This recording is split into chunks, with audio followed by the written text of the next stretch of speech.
Salamat kayo sa lamiyang kape. Ay, Mami. Oh my God. Natin flag? Ako nabili na akong flag. Sorry, guys. Okay, 8:30. So, Teka lang, General, can you focus ko si General? Check. Okay. Let me check. excuse me, nag-live na po. Yes. Okay, live. Go. Check. are you live? We're live? We are. Okay.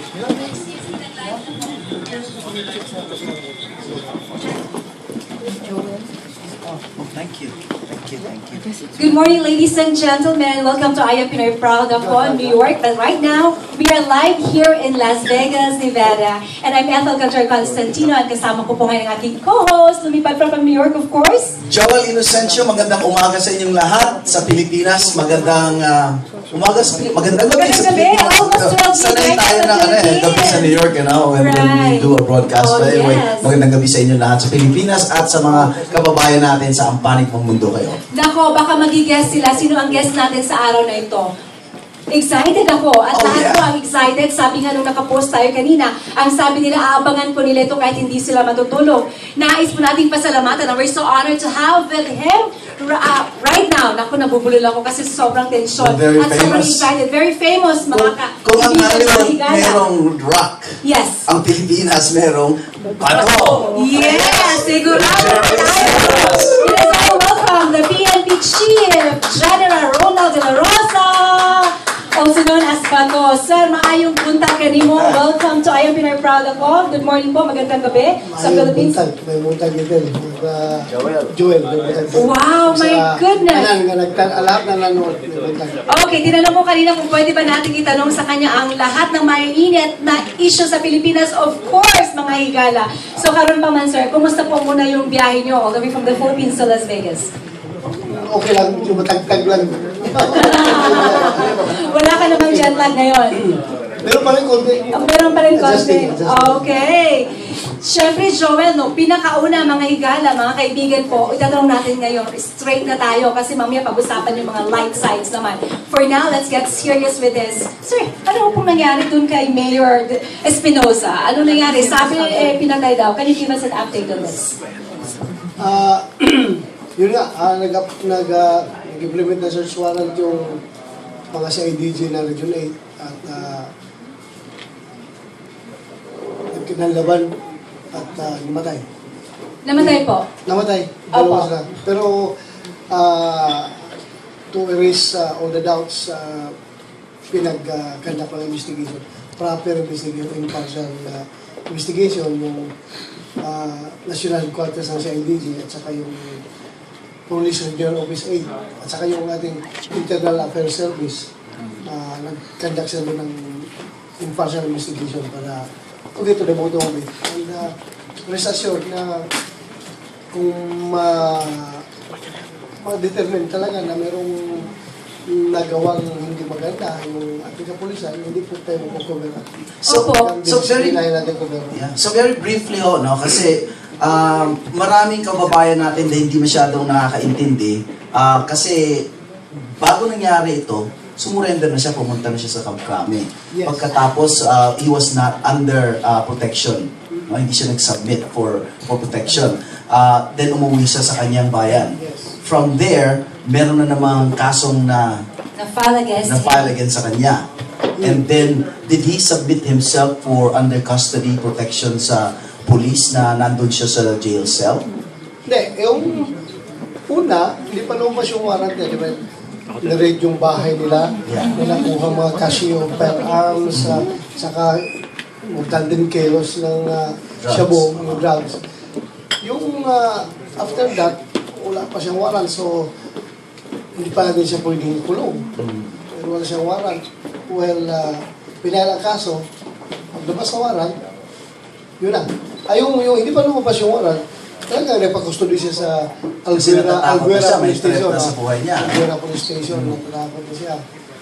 Kinustody siya, then after that, nang lumabas ang warrant, pinasok na siya sa kulungan. Sir, kanina, sorry to interrupt you, may nabasa kami na post doon na based po sa statement daw ito ni dating mayor, ng mayor na to, may 40 people implicated.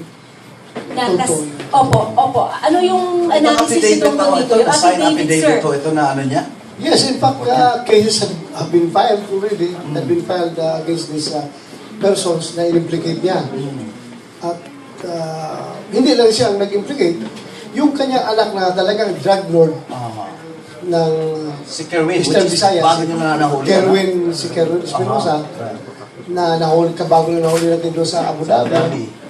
Meron naman siyang separate list ng mga ni-implicate niya na involved sa drug trade ng mga malaking tao, mga opisyalis pa sa PNP, mayroong opisyalis sa gobyerno na in-implicate talaga niya at sabi niya, he's willing to cooperate pag uwi niya din sa Pilipinas. So, yan ang background.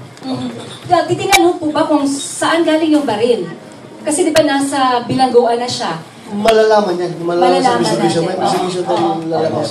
Alam kong bago kayo makapag-release ng statement sa kaso, dahil of course may investigation, kailangan maingat tayo. Pero yung social media ang mga tao are starting to have their own analysis. At saka maraming nagsasuggest. Maligit yung suggestion nila, kasi who benefits most kung ang tao na-rub out or yung suspect nawala? On the side of the government, I think the government needs him more alive than dead. Right? So ngayon, maraming nagko-question. But then, ang sabi nila, well, under the custody of PNP, syempre merong ibang grupo na mag-a-accuse, under na sa custody ninyo. Pinatay, ginamit na naman nila yung word na pinatay, Kasi ganun parati, like encounter nangyari sa ano ba yun? Yung sa Cotabato? Yung mayor na napatay, Yes. Instead na gamitin yung word na napatay sa encounter, ginamit nila word pinatay, which is suggestive of execution. Right. Which is unfair. No? So ito na naman ang nangyayari. Pinatay na naman ang gagamitin na term nito, which is napatay dahil ng laban. Now, ang question, of course, under investigation kung everybody involved sa insidente. Klaruhin ko lang, yung facility kung saan siya ngayon detained is not controlled by the PNP. Hindi yan Okay, klaro yun. That's very important. That is under the BJMP, Bureau of Jail Management and Penology. That is separate and distinct from the PNP. I see. So, kung PNP lang ang may hawak ng facility na yun, walang problema. Yung police natin can just, wala na search warrant, di ba? Puntahan na lang doon, may armas ka na natago dito, may shabu ka, pwede na kunin ka agad. Pwede na kagad na i-confiscate. Ito nga, ibang facility. So, kaya nag-apply yung police natin na search warrant. I see. In fact, nahirapan pa kasi na pumasok. So, ang BJMPO is under sa Department of Justice? Department of Interior and Local Government. DILG. Okay. Oo. Okay. So this Maliwanag, investigation na gagawin natin will be headed by the PNP or the DILG? Sa amin, PNP muna. Sa amin, sa PNP yung aming investigation. Sa IDG at saka yung Internal Affairs Service. Opo. Sa amin yan.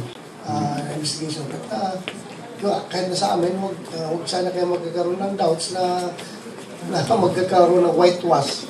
Dahil talaga I am instructing them to get to the bottom of this. Para malaman natin. Yeah, and matanong ko, regarding the investigation at saka yung prosecution, kasi ito is not ordinary person, politika ito. We call him narco-politics. Yung proseso ng pag-investigate ninyo, different with ordinary citizen. Ang proseso? The same yung proseso, lahat ng process ng investigation gagawin, but yung alam, doble ingat tayo dito dahil sensational case ito. Right. Doble ingat tayo, dapat hindi na magkakamali. Ang ating investigation, tamang-tama tayo dapat dahil mahirap na, sensational ito. Yes, sir, habang sisimulan pa yung investigation, meron ba tayong mga measures na pinapatupad? Anong instruction ngayon?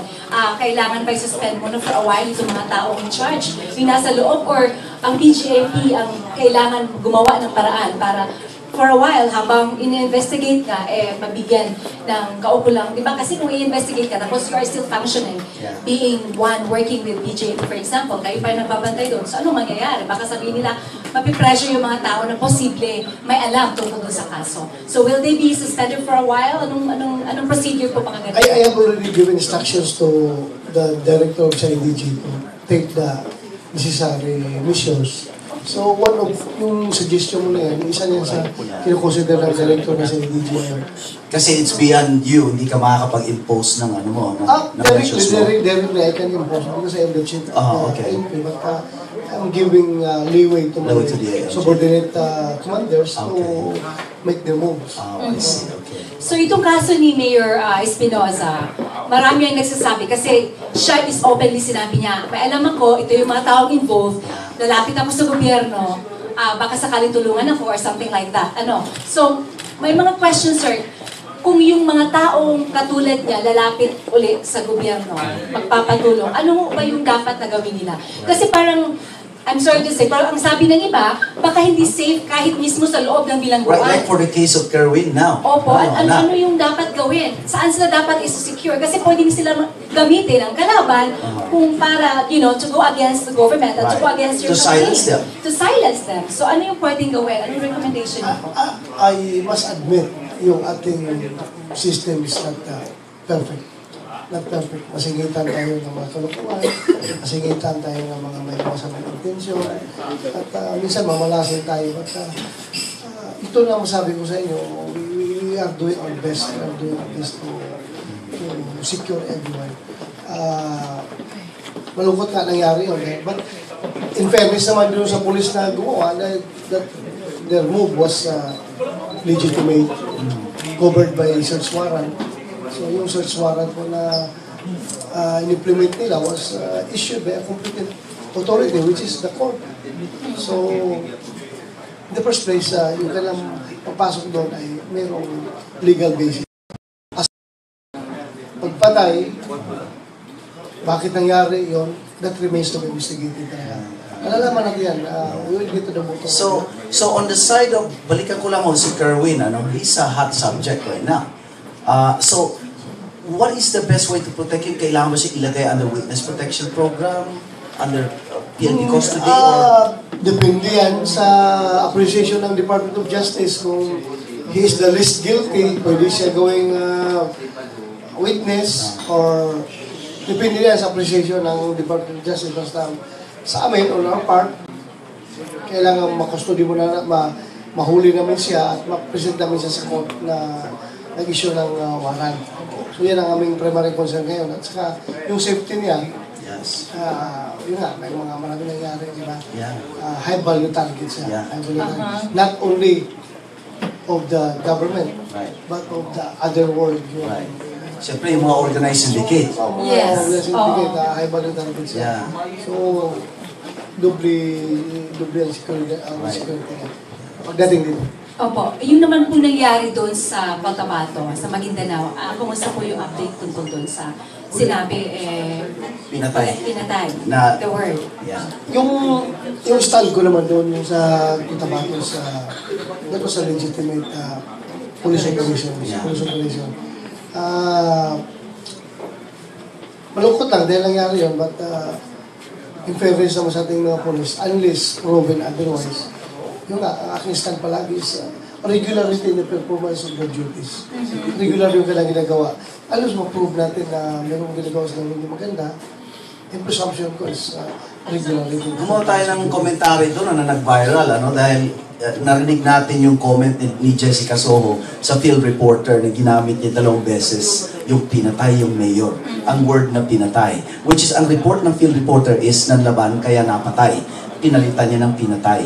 So, like what we said, they assuming na execution style yung ginagawa para ma-tie up na sa EJK. Meron pa tayong time frame para makuha natin ang results sa investigation? For example, sa case nung sa Cotabato, and this time with Mayor Espinosa. Wala akong time frame. Ang sa akin is yung totoo na investigation na labas dito. Magbigyan ko ng time frame, baka mamaya mamadaliin nila at ang kalabasan is hindi maganda.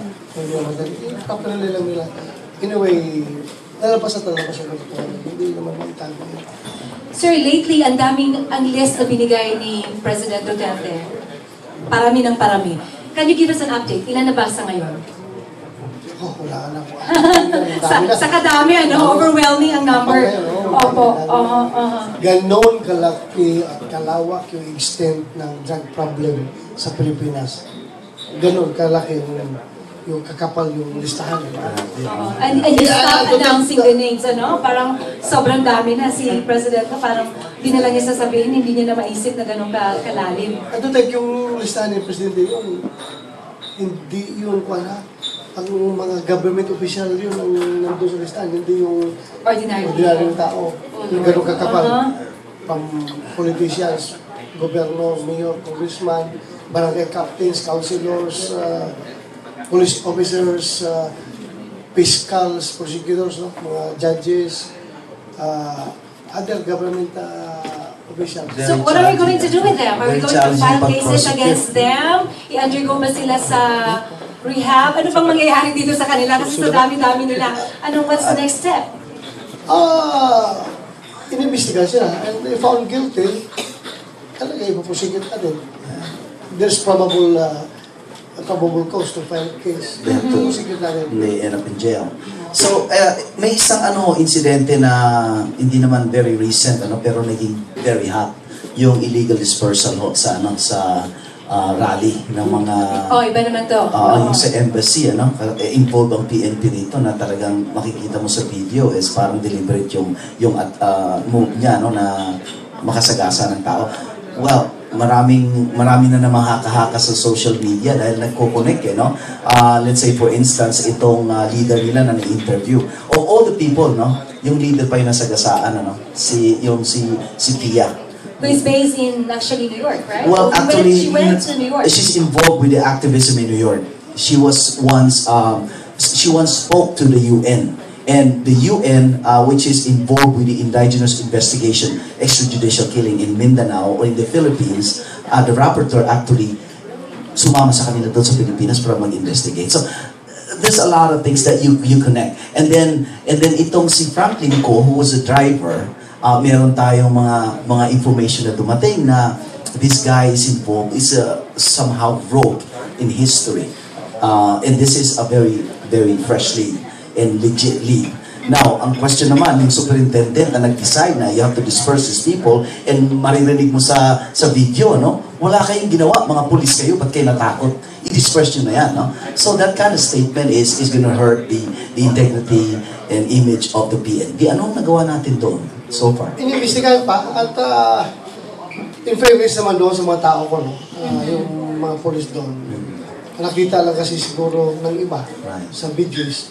Doon na lang yung pag-atras. But prior to that, yung provocation. Yung provocation, yung paano nila hinampas yung sasakyan, paano nila pinalo yung driver na nauna, paano nila kinuyog yung sa gusto na itaob.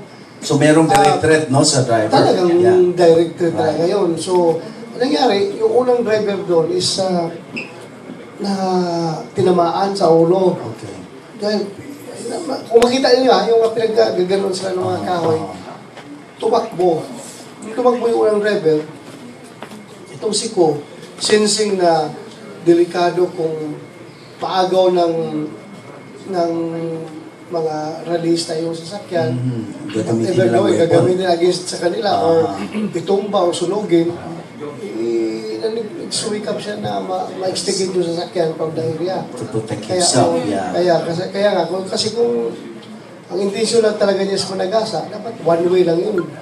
Diretso na yun. Talagang, pero ang intensyon is, paano maka-extricate? Kaya atras abante ginagawa niya. Hanap siya ng way out. Wala na siya makita doon sa... So sa video na hawak ninyo, merong evidence na may assault, provocation and assault nakita o na, From the start. At saka meron ding vandalism mismo sa property. From the start. Right from the start.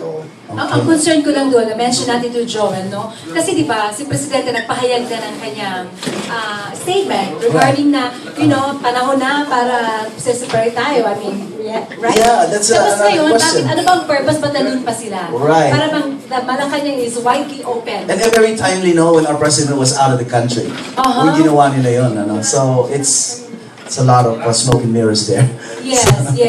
Gusto ko lang balikan yung sa kampanya against drugs, sir. Kasi ito yung pinakamalaking issue ngayon. In fact, dito, maraming nagsasabi na kaya kumukuha ng international investigation team na ewan ko sino nagkumuha para puntahan si Mayor, puntahan si Presidente. And of course, being the chief PNP, kayo na sa pinaka-forefront dito. Yeah. Kayong dalawa. Kayong dalawa, oo. Kayong dalawa, sir. Kumusta po ang kampanya natin? Alam ko may mga, may mga problemas, may threats and everything. How are you handling this? So far, so good. As far as I'm That's concerned. nice. Ako po, honestly, sasabihin ko, I don't care dun sa mga criticism from outside the Philippines o kung sino mag-criticize dyan. Hindi ako nagpapadistract sa aming mission na tapusin yung problema sa droga. We have a mission to accomplish. So, tuloy-tuloy yung gagawin namin. What I care most is yung lowly Filipinos, yung ordinary Pilipino, kung saan sila yung ating pinaka-subject nitong ating campaign. Yung ordinary Pilipino na pinakamahirap na Pilipino, pag tanungin mo, ako mismo umihipatanong, pag tinatanong ko sila, kumusta na po kayo? Kung ano pong nangyari, are you happy with what is going on? Pag alam ko na happy yung ordinary Pilipino, din happy na rin kami. And we have to congratulate you kasi yung feedback natin, marami tayong mga kababayan na bumalik, ano? And i-interview natin sila at tinanong natin, ano na ang pagkakaiba ngayon sa huling uwi ninyo noon at saka ngayon talagang ang makikita nila yung presence ng mga police at saka yung peace of mind nila na nakakalabas sila ng gabi at wala na masyado yung mga snatcher, hold-upper, yung mga... Yung, kahit na, huwag ka na magtanong dito sa mga galing sa Amerika o galing sa Amerika. Yung pinakamahirap na tao, tanongin mo. Ganito palagi, unanimous yung kanilang sinasabi. Kumusta na po kayo? Sabi ng taong bayan, yung mga ordinary tao. Yung mga, lalo yung mga lugar, Islam areas, yung talamak ang drugs, dati. Sagot na sa akin palagi. Sir, maraming salamat sa ginagawa ninyo. Dahil bago kayo dumating, sir, wala pa kayo President Duterte noon. Kami po'y takot lumabas sa kalsada. Dahil nandyan, kalat yung mga kriminal, kalat yung mga poser, mga adik. Anytime pwede kami masaktan. Pero ngayon po, sir, baligtad ang nangyayari. Sabi ko, ano po kabaligtaran? Sir, ngayon po kami nandito na sa labas. At ang nagtatago sa loob ng pamamahinan yung mga kriminal. Ayaw na lumabas dahil takot na sa labas. Ganun ang reaction ng ordinaryong tao. Kami po, hindi naman vindicated kami, basta kami po bilang tao rin na gusto ng ma-provide yung what is comfortable and what is safe doon sa ating taong bayan, ating kapwa. Kasi at the end of the day, pag tanggal nyo na uniform nyo, parents din kayo. Yes. Mga kamag-anak at anak rin kayo, no? Yeah. Ang challenge talaga rito is, yun nga, nung binanggit nyo, yung level ng corruption at saka yung drug syndicate, nakatalagang rooted na sa loob, ano? Kaya ngayon, meron pa rin mga road cops. Like, recently, meron tayong nabalitaan dito sa Makati, ano, na namumotong ng mga turista. Wala na, nandun na sa Sulu. Oh, yeah. Sinamo ko na Sulu. May mga tanong mo tayo Para sa Sulu, sila doon mga busayan. May mga tanong tayo sa mga social media natin, ano, na mga kababayan. Bakit to natin nilagay doon? Di ba maging mukhang kawawa yung mga tao dahil napunta sa kanila yung bulok na, ano, bulok ng mansanas. So, yun yung tanong nila. Should we have just suspend them tapos imbestigahan as opposed to i-assign sila sa ibang lugar? Punishment ba? Mapunta sa Sulu? Oo, parang gano'n. Sagot ko daw. Hindi ang mga residente ng Sulu, ang Sulu ng ang kawawa. Sila. Kawawa yung pulis talaga. That is So, ibig sabihin, hardship assignment saka very ibig sabihin sa police ano ninyo, pagka na-assign ka doon, yun ang Yeah. Water, please. Water, please. Water. Water man.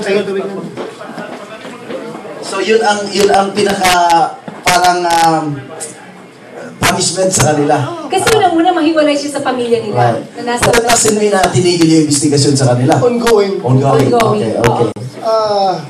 Well, investigation is ongoing. Doon mo natin sila nilagay para matikman na kung paano talaga magiging pulis. Kaya sa Manila, dito sa Kuan, maglisod sila. Nasaya ako. Bitaw. And then, of course, sir, kailan lang may nabalitaan din tayo na bumalik yung ibang gang wars sa Metro Manila. Yung mga Kasi nasuspend daw yun, for a while yung curfew in minors. Yun ang Ano po ng yung, bote. ano po yung status, ay ano natin, statement tungkol dito? Kailangan ba ituloy yung curfew ng minors? Sa tingin mo, dapat yun? Dapat talaga. Oh. But we can do otherwise because there is a court ruling na illegal yung ginagawa natin na gano'n. So, what can we do? There is an order from the court. We cannot do otherwise. So, hindi na kami nanghuli ng mga minors tuwing gabi. So, balik na naman sa kalsada. And we know na itong mga bata na ito, ginagamit ito ng mga organized criminal syndicates sa pagka-transport ng shampoo, pag-gawa ng krimen, pag-akyat doon sa mga bahay na dapat akyatin at katawan, ginagamit ng mga bata na ito. So, napakahirap po. So this is something na dapat i-ano natin sa Congress, ano, na magawa ng panibagong Dapat talaga. Dapat. law. Yes. We would like to invite our followers sa Facebook right now to ask questions. Ayun, Yes. may nagtanong dito. Any reaction about Mayor Espinosa? Nasabi na po kanina ni Joel De La Rosa. Babasahin natin. Gerald Bato is so sharp with his blue suit. Yes, ni Dexter Salon. Ito naman galing kay Aris Pascual Alfred. Good job po. Congratulations sa inyo. God bless you. Watching from South Korea. Wow. Ayan, nanood sila. Ito naman, from Leia, sabi niya, watching from New York. Meron tayong mga kasamahan from Kuwait. Ito pa, may nagtanong pa uli, reaction daw kay Mayor Espinosa ng case, sabi ni Julius. Ulitin ko lang po, sinabi ni General De La Rosa na ini-investigate pa nila ngayon ang kaso. Isa na doon siguro sa mga aksyon, posible ang suspension po, sir, tama ba ako, ng mga taong nandoon during that case. Tsaka i-follow up natin na yung, yung under custody yun ng BJMP. Yes. Hindi ng PNP. Yes, ito pa. May nag-comment kanina, water please, hurry up. Sinabi ko kayo. Water please, hurry up. Ano yung mamahal sa inyo? From Sally Ostero, galing pa ito sa Canada. Hello sir, Bato, mabuhay po kayo, amping kanunay. Yes. Okay, this is from Pinoy in Canada Movement. Tagang salamat ninyo. Ito, from Joel Reyes, Louisiana, USA. Sir, nakakulong na, may warrant pa. Ang tanong naman ni King Reynes, bakit daw po nakakulong, wala pa palang warrant of arrest? Kasi nga voluntary yung kanyang pag-surrender, tama po ba? Hindi, may Okay, ano po yun? kaya siya nakakulong dahil may warrant of arrest na. May warrant of arrest kaya siya nakakulong. Nakakulong, oo. Now, yung tanong siguro niya, bakit nakakulong na, bakit in-apply ba ng search warrant? Opo, bakit Which is, nga ganun? a logical question, di ba? Under na sa custody ng gobyerno, bakit kailangan ba siyang i-apply ng search warrant? Yes. Klaroin na po natin, ang sitwasyon is different po. Nasa custody na siya ng gobyerno, pero sa kwan siya, sa ibang, hindi po siya under sa PNP, sa BJMP. Oh, yeah. So hindi po kami basta-basta makapasok doon kung walang court order. In fact, nahirapan po kayong pulis natin pumasok dahil nakapadlock, pinadlock ng mga BJMP yung gate para hindi makapasok yung mga pulis natin. Naku, yung BGM, Yeah, kasi may mga listahan ba tayo? Baka may mga Itinanong natin yung BJMP. BJMP means Bureau Bureau of Jail Jail. Management and and Penology, which is under the Department of Interior and Local Government. DILG. Yes, very clear ho. So yun po yung Naniwalagan sagot mo tayo dyan. King Reynes. Yun ang kanyang question. Ito si Brian Magsayo From China. from China naman. Yes. Hello naman daw po. Bisaya di ay ka. LD Kabatingan. Bisaya yun. Yan. So, ito, most sa mga concern po ng ating mga kababayan all over the world ay tungkol nga po doon sa nangyari, anong reaction ng PNP chief natin. At nasabi niya, ulitin po, ay yung mga gawa ng tawag ito? Nagbigay ng warrant of arrest from PNP na yun. from PNP or CIDG? Oh, CIDG, From sorry. CIDG. PNP CIDG. Under sa PNP yung CIDG. Okay, PNP kasi nga CIDG. nakakulong si Espinoza doon sa BJMP. Okay, which is under the DILG, not under PNP. Mhm. Sir, sabi ni Mates Mark, huwag po kayong magpatinag sa mga kalaban.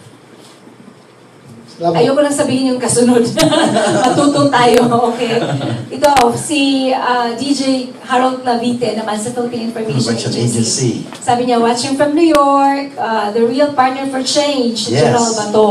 Ayan. Siya ang Deputy General ngayon ng Philippine Information Agency, which is involved sila sa pag-promote ng mga government projects. Yes. Ito naman si Adnama Zork Alec Zorigor. Sabi niya, Sir Bato, bakit siya Dalima di pa po nakakulong? O nga naman pala. Ano nangyari? That's kay DOJ Secretary Aguirre na question yan. Opo. Baka mamaya gagawin Pero natin may yan. sa side ng PNP, hiningan po ba kayo ng mga ebidensya? Kasi ipipresent itong DOJ, kakakalap sila ng mga ebidensya, hindi po ba? May mga na-present na kayo. Meron na kayo, di ba? Yung mga In fact, meron din kaming sariling kaso na pinahal against sa kanya, kagaya nung ginawa ng Chief of Police na Alvera, na nagkakuha ng Blue Book, yung listahan ng mga involved. tumatanggap ng waiting drug payola from Kerwin. Kasama yung pangalan niya at kasama na sa napay ng kaso. Okay, so hiwala ito na kaso. From Wala, iba pa yung nasa DOJ. How about yung mga generals noon na na-mention na under, nasa investigation din? May mga kaso. May mga kaso na May sila mga ngayon. kaso. Oo. Pero iba kasi ang proceedings noon, since mga military sila, hindi sa regular court of law, meron tayong body na nagpo-prosecute sa Hindi po, military. sa regular, mayroon na silang criminal case sa regular courts.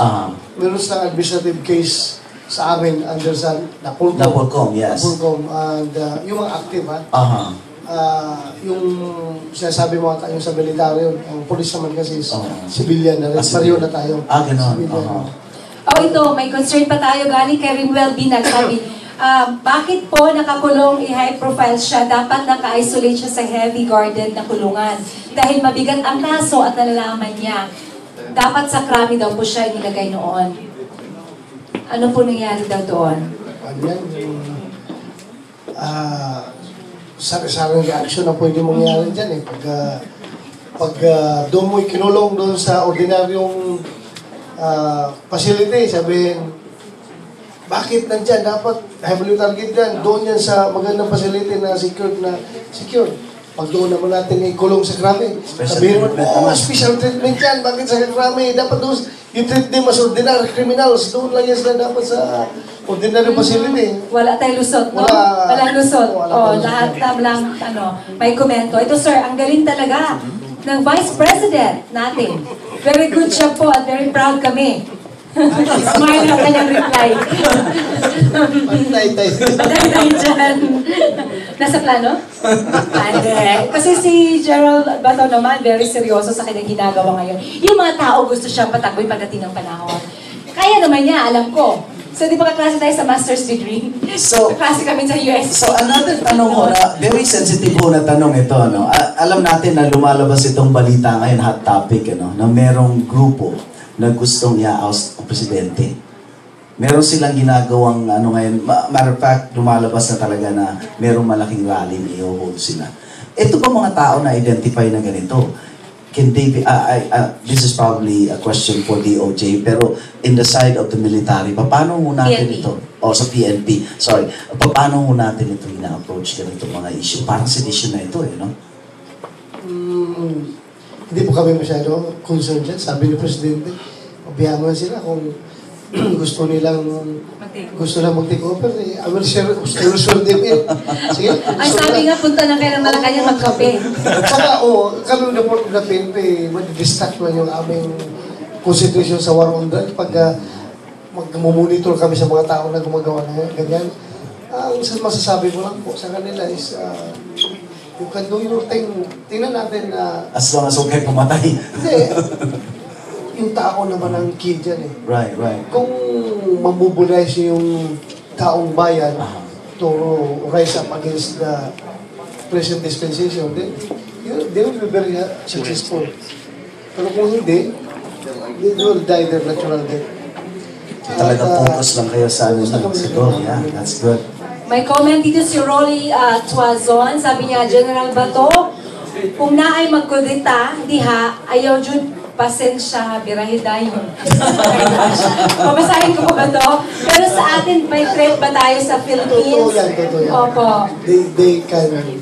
They can win over my dead body. Nasa likod niyo po ang Yes. taong bayan. Narinig niyo yan, ha? Narinig niyo yan, ha? I am willing to sacrifice myself pagdating sa ganyang bagay.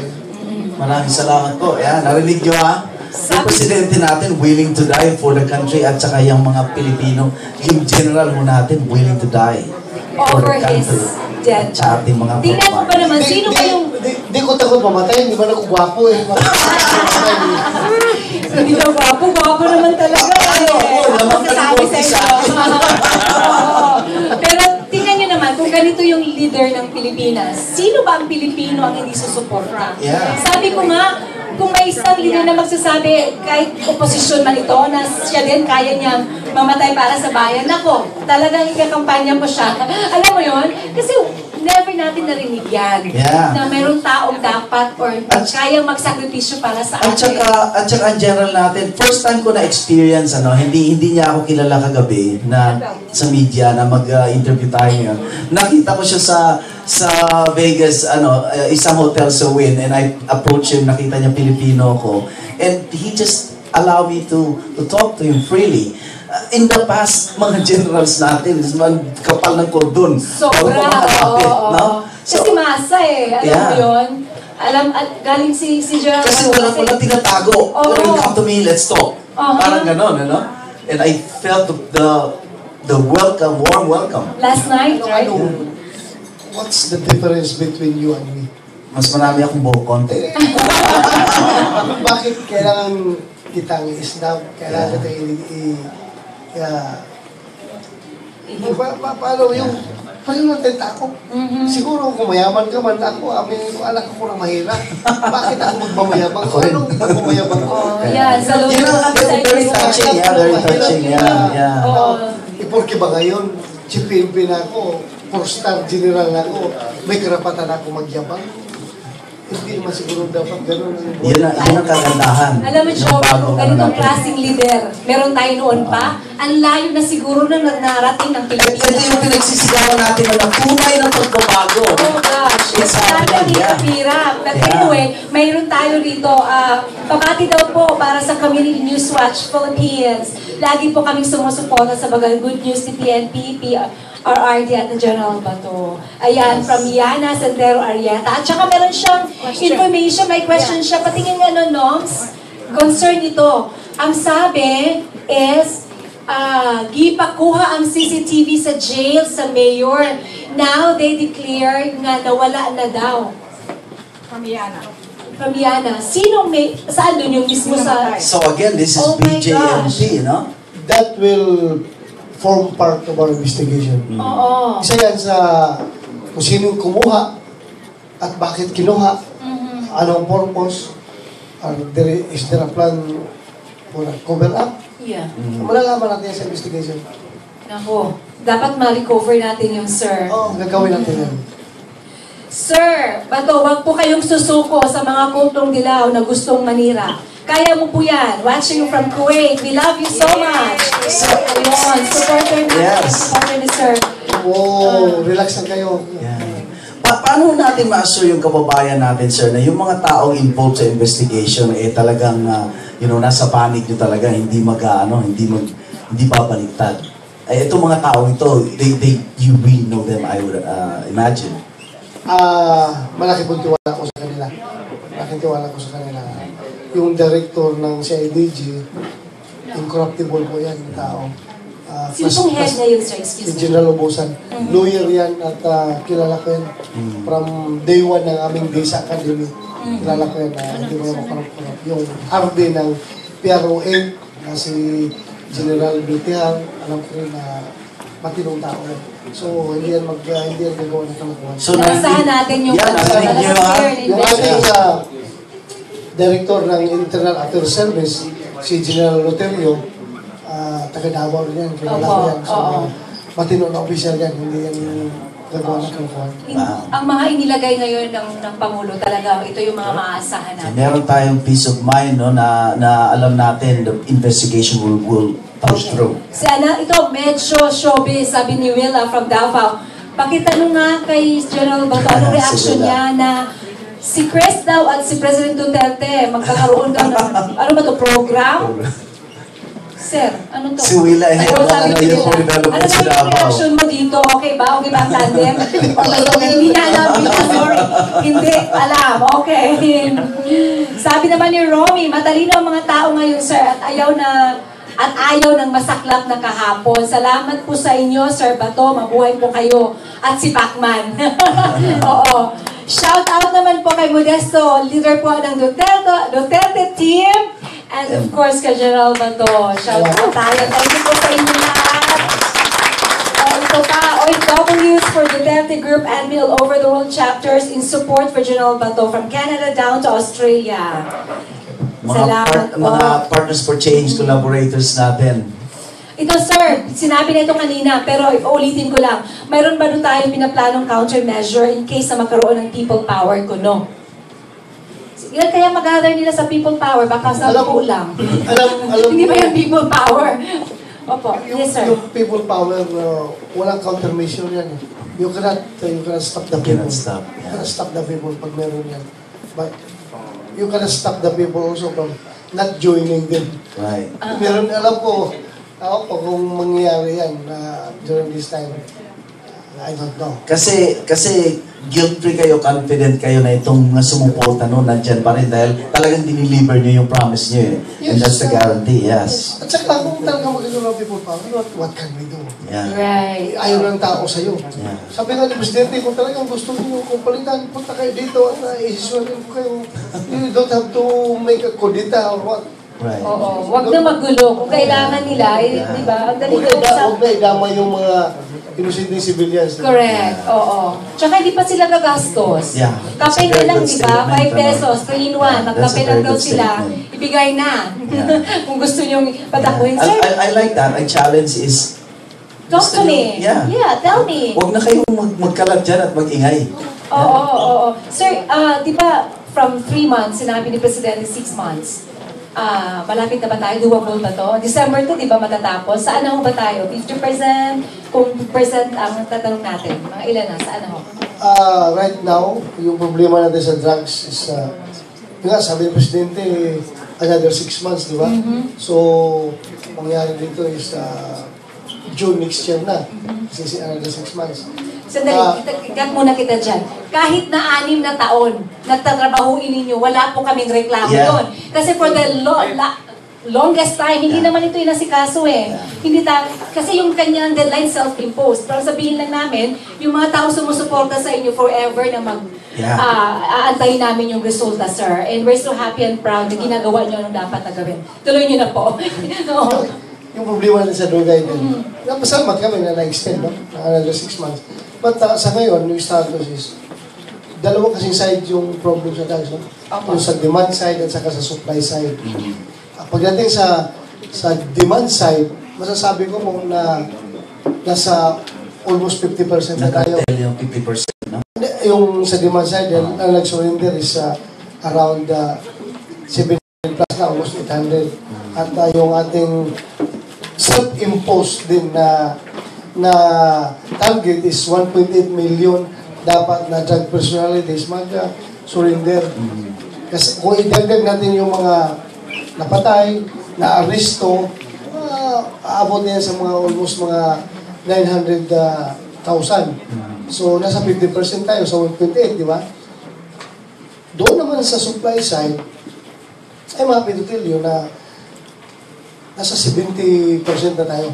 70 to 80%. Dahil nga, yung supply ngayon ng drugs na pababa natin to about mga 70 to 80% dahil sa presyo ng shabu ngayon. Mahal na ngayon. Sobrang mahal ang presyo ng shabu Oo, ngayon. kasi ang dami nang nabas na mga shabu laboratory, Yes, no? oo. Pero hindi At natin saka, alam kung may mga nag-ooperate pa meron rin. pa, Oo. alam ko, meron, hindi pa totally clean yung Pilipinas sa production ng shabu. Alam ko, marami pa dyan nakatago. Pero, dandahan natin yung ginagawa ng paraan at mas importante is bumaba. Oo. Malaman mo bumaba ang supply dahil tumaas yung price. Law of supply and demand, di ba? So yung monitoring nyo, kasi ngayon ang sinasabi isa sa pinakamalaking pinagkunan ng illegal drugs, China. Di ba? At ngayon ay meron tayong magandang partnership sa kanila. Yung pakikipagtulungan po nila against drugs. Kumusta po? Nagsimula na or I know this is very confidential, That's di like ba? sa intelligence Pero na, yes, ano, pero yeah. kumusta po ang ating cooperation within the ASEAN countries in terms naman po sa para ma-stop itong pagpasok ng mga illegal drugs sa Pilipinas? Maganda. Maganda yung ating coordination with China. Ganun na we always suspect na doon nanggagaling sa kanila yung mga precursors ng ginagawa na paggawa ng shabu.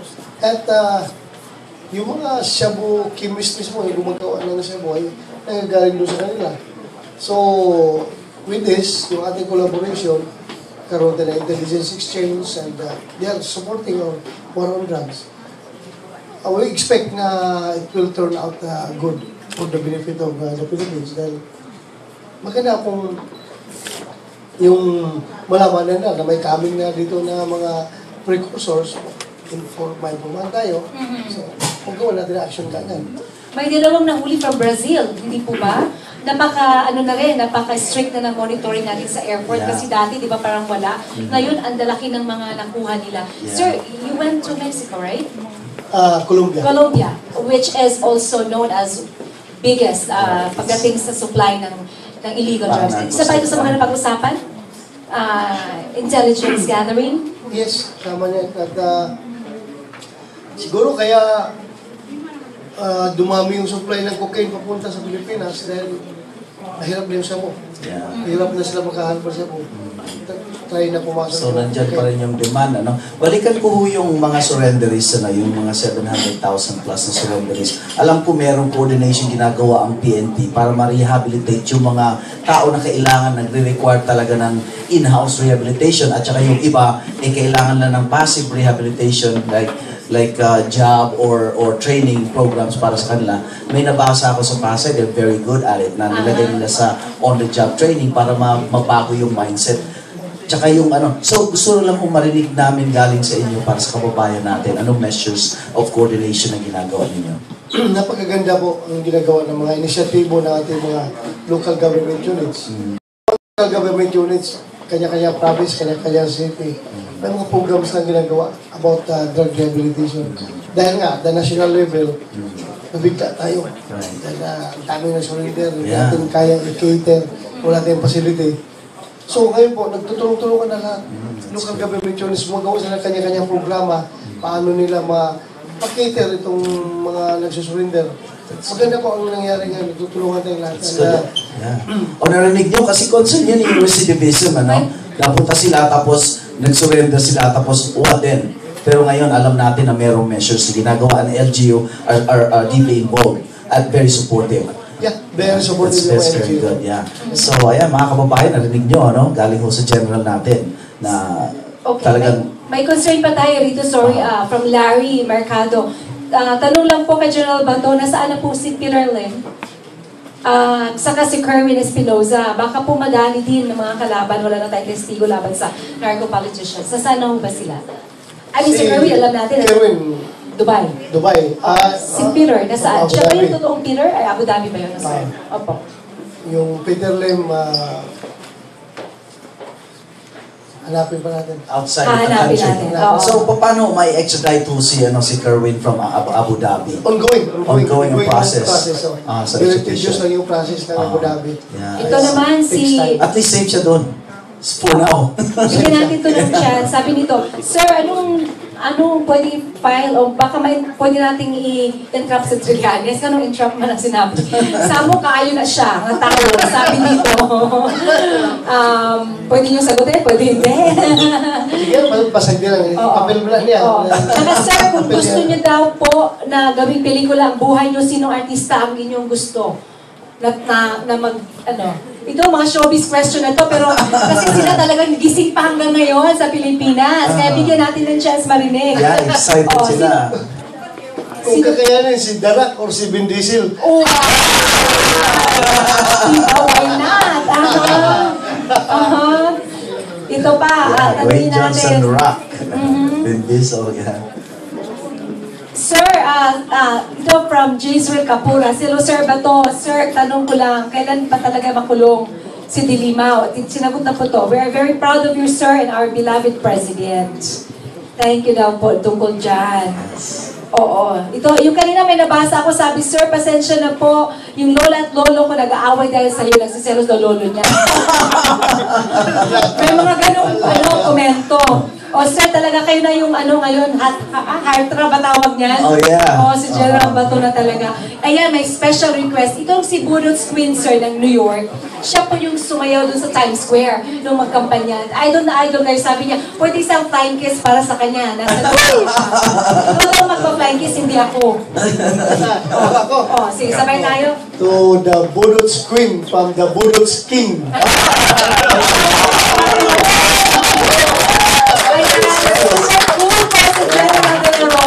Grabe. Sabi naman ng ating 5 minutes na lang daw, magtatapos na tayo. So, ito sir, mensahe niyo po sa ating mga kababayan.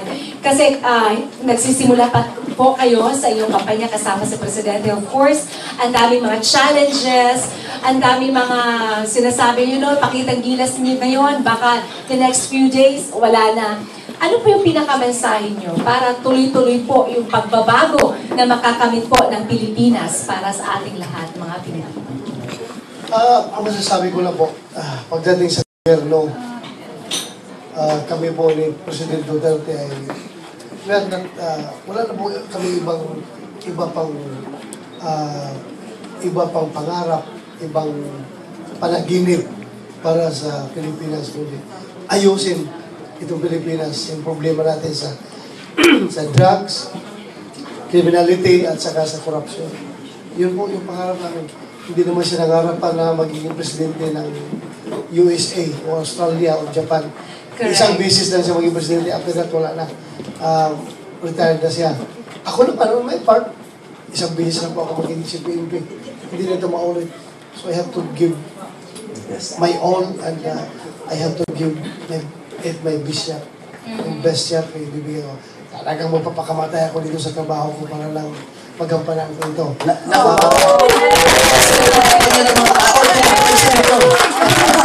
Mamaya na yan, pamulitika. Basta focus mo lang ako sa trabaho ko pagiging pulis. Pamulis na itong buhay ko. Hindi na ito maulit. So gagawin ko talaga lahat ng magagawa ko. Yung part naman sa taong bayan, ang hiling lang po namin sa inyo is yung kooperasyon. Which we are getting tremendously right now. Sana huwag po kayo magsawang sumuporta sa ating kampanya, sa ating war on drugs. Tuloy-tuloy po dahil para sa atin to. Hindi to para sa amin. Hindi to para kay President Duterte lang. Kundi para ito sa future ng ating mga anak, ating mga apo. Kaya mabigyan natin sila magandang kinabukasan. Pag wala na problema sa drugs, criminality, at corruption. Magiging matiwasay na yung bayan kami po natin. dito, tuloy-tuloy aming suporta po. Yeah, para and we sa are so proud of you, sir. We're so proud. Ngayon lang, hindi lang siguro ako, pero lahat tayo, kayo lang tayo talagang todo yung suporta natin, kahit andito tayo sa malayo. My gosh, talagang magpapakita worldwide ang support. Again, palagpakan po natin. Yes!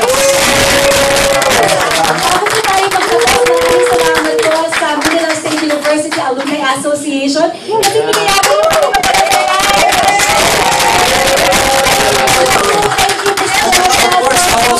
itong Aloha Restaurant, located sa Las Vegas. North America Chapter, Baden Powell Guild, Filipino Community in the US and France.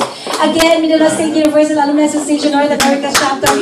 Salamat kaayo kaninyo for allowing us Jewelries, pinrepare nyo kami. About today's interview Ito, from sir, last print night. daw po. Opo. Roar Jewelries. Ito Thank yung you. ating print magazine naman sa I Am Pinoy Proud Ako. Yung mga kababayan natin na patuloy po ngayon na nagko-comment sa ating Facebook page, itatry po natin i-forward sa kanya yung mga comments nyo para mabigyan natin kayo ng pagkakataon na masagot po ito. And of course, we hope na hindi ito yung panghuli at una at panghuling interview natin Yes. with PNP Chief De La Rosa. Kasi napakasaya kasama, napaka-pure.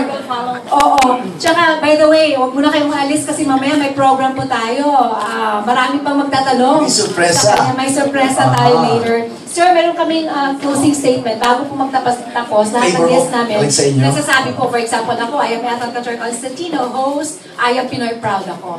So, sabihin niyo po yung pangalan niyo, yung position niyo, and then you say, I am Pinoy Proud Ako. Kasi kahit saan tayo sa mundo, talagang proud tayo maging Pilipino. Yes! Opo, can you say it, sir? Pabor. I am Police Director General Ronald Bato de la Rosa, the Chief of the Philippine National Police. I am Pinoy. Proud ako.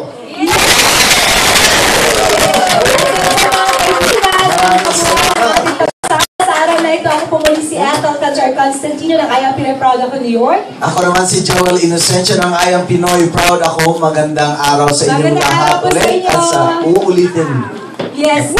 Usapan natin ulit ang iba pang mga issues sa susunod po na linggo. Salamat po ulit sa ating bisita, si PNP Chief Ronald De La Rosa. Maraming salamat sa inyong lahat. Alumni Thank ng you. Maraming MSU, salamat. Maraming salamat po. Thank you very much. Magandang gabi. Good night, Philippines. Tuyok! You're in live! Salamat. Picture sa amin, Ben. Picture. Just. I got it. Don't worry. Ikot. Ay, pa. Okay. Guys, smile. Smile. Okay, mamaya arrange lang natin dito Okay. para start na tayo sa work. Face the camera, please. General. Face the camera, please. Okay. Got it. Team na ngayon Pinoy, please join us here. Everybody. And then we will ask someone to take our photo if it's fine. Sure, yeah, the group. Take a picture, please. Hold on.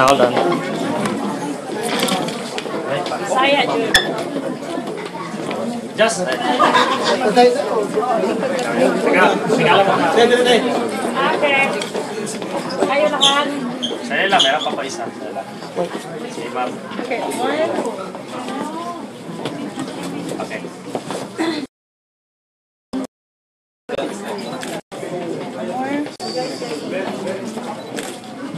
Thank you. Maraming salamat po. Thank you very much. Pwede ka pa-lecture?